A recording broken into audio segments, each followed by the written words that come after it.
Assalamualaikum warahmatullahi wabarakatuh. Halo teman-teman, perkenalkan nama saya Dava Gesya Daliardi dari program Studi Ilmu Komputer Universitas di Juanda. Pada kesempatan ini saya akan membahas tentang pentingnya menggunakan bahasa Indonesia yang santun untuk menghindari cyberbullying di era digital. Nah, di sini saya akan menyampaikan tentang program penyeluruhan bahasa Indonesia digital dengan tema menghindari cyberbullying melalui bahasa yang santun. Nah, di sini pernahkah kalian membaca komentar di media sosial yang membuat seseorang merasa sedih, malu, atau kehilangan rasa percaya diri? Nah, saat ini hampir semua orang menggunakan internet dan media sosial untuk berkomunikasi, namun sayangnya tidak semua komunikasi di dunia digital dilakukan dengan cara yang baik. Banyak orang masih menggunakan kata-kata kasar, hinaan, bahkan ancaman yang dapat menyakiti perasaan orang lain. Perilaku inilah yang dikenal sebagai cyberbullying atau perundung di dunia maya. Nah, teman-teman, kalau tidak tahu artinya cyberbullying, itu adalah tindakan menghina, mengejek, mengancam, mempermalukan, atau menyebarkan hal-hal negatif tentang seseorang melalui digital seperti media sosial, aplikasi pesan, forum online, maupun platform lainnya. Beberapa dengan perundung secara langsung. Cyberbullying dapat terjadi kapan saja dan menjangkau banyak orang dalam waktu yang sangat cepat. Nah, di sini juga ada dampaknya, dampak cyberbullying, yaitu tidak boleh dianggap sepele. Korban cyberbullying dapat mengalami stres, kecemasan, kehilangan percaya diri, bahkan depresi. Beberapa orang menjadi takut untuk berinteraksi di media sosial karena khawatir menerima komentar negatif dari orang lain. Oleh karena itu, kita perlu sama-sama menciptakan lingkungan digital yang aman dan nyaman bagi semua pengguna. Salah satunya ada penyebab cyberbullying adalah penggunaan yang bahasanya yang tidak santun. Terkadang seseorang menuliskan komentar tanpa memikir dampaknya terhadap orang lain. Misalnya, ketika melihat sebuah konten di media sosial, ada orang yang berkomentar. Nah, contoh komentarnya seperti ini: kontenmu jelek banget. Nah, kalimat tersebut terdengar kasar dan dapat membuat pembuatan konten merasa tersinggung.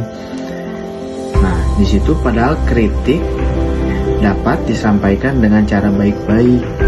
Misalnya dengan mengatakan, contohnya, saya kurang memahami isi kontennya, mungkin bisa diperjelas lagi, contohnya. Nah, dengan bahasa yang lebih sopan, pesan yang ingin disampaikan tetap diterima tanpa menyakiti perasaan orang lain. Nah, di sini juga ada contohnya yaitu